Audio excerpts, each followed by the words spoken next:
Vous avez envie de monter votre boîte. Le problème, c'est que vous n'avez pas d'idée. Ou alors vous avez 12 000 idées, mais vous ne savez pas laquelle choisir. Ok, pas de panique, il y a des solutions. Tout d'abord, il y a deux choses à savoir à propos de votre produit ou votre service. La première, c'est que votre produit ou votre service doit répondre à un besoin des clients. Parce que si ça ne répond pas à un besoin des clients, il y a assez peu de chances qu'ils l'achètent. Je le répète souvent, mais c'est important de le redire. La deuxième chose, c'est qu'il faut que votre marché ait une certaine taille. C'est-à-dire que les gens que vous ciblez, ceux qui vont acheter votre produit ou votre service, il doit y avoir assez de personnes pour qu'il y ait assez de place pour vous et pour vos concurrents sur ce marché-là.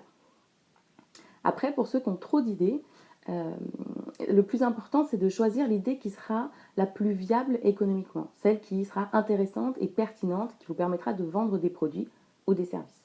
Donc pour ça, vous pouvez vérifier la validité de votre idée en regardant les mêmes sources d'informations que pour les gens qui n'ont pas d'idée. Alors, quelles sont ces sources d'informations? La première, c'est aller vérifier qu'est-ce qui se vend bien, qu'est-ce que les gens achètent en ce moment. Donc pour ça, vous pouvez aller sur Amazon et aller voir le top des ventes, aller sur la Fnac et voir le top des ventes.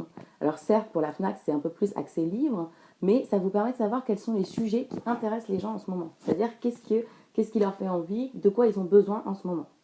Alors attention quand même, il y a un effet mode.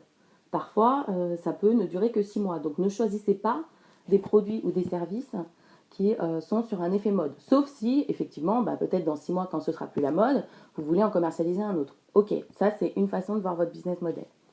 En revanche, si vous voulez vendre toujours le même produit, peut-être dans votre domaine d'expertise pendant plusieurs mois, plusieurs années, faites attention à ne pas choisir un produit qui soit un produit mode, à la mode.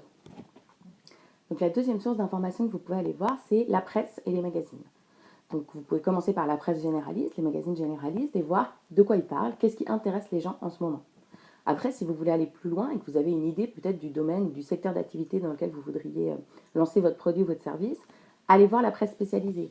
Ceux que lisent les gens qui soit achètent le type de produit ou de service que vous allez vendre ou qui commercialisent ce type de produit ou de service, parce que c'est là que vous trouvez des informations sur ce qui intéresse les gens en ce moment et ce qui donc est susceptible de se vendre.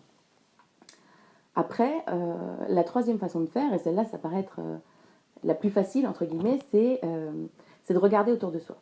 Comme je l'ai dit, un produit ou un service, ça doit répondre à un besoin d'un client. C'est-à-dire que ça doit lui apporter une solution à un problème qu'il a. Donc, vous êtes un client, vos amis sont des clients, votre famille sont des clients. Donc, vous pouvez très bien commencer à regarder autour de vous et à être plus attentif à quand vous rencontrez un problème et que vous ne trouvez pas de solution facilement pour ce problème. Et bien ça peut être une idée de produit ou de service. Trouver les solutions aux problèmes que vous rencontrez au quotidien ou que vos amis rencontrent au quotidien, ça vous aidera à éventuellement avoir l'idée de votre entreprise. Enfin, une autre façon de trouver des idées, et j'en ai parlé dans ma vidéo sur les 7 façons d'entreprendre, c'est de regarder ce qui se fait à l'étranger et qui ne se fait pas encore en France. Donc parfois, il y a des produits ou des services qui sont commercialisés dans d'autres pays et qu'on n'a pas encore en France et qui peuvent être vraiment intéressants et répondre à des besoins des consommateurs français. Donc n'hésitez pas, quand vous voyagez, regardez ce qui se fait et voyez s'il y a des réponses ou des solutions à des problèmes que vous pourriez avoir ou que vos amis pourraient avoir et qui pourraient intéresser d'autres clients en France. Voilà, c'était quelques suggestions pour trouver des idées ou alors pour valider, si vous avez plusieurs idées, laquelle choisir.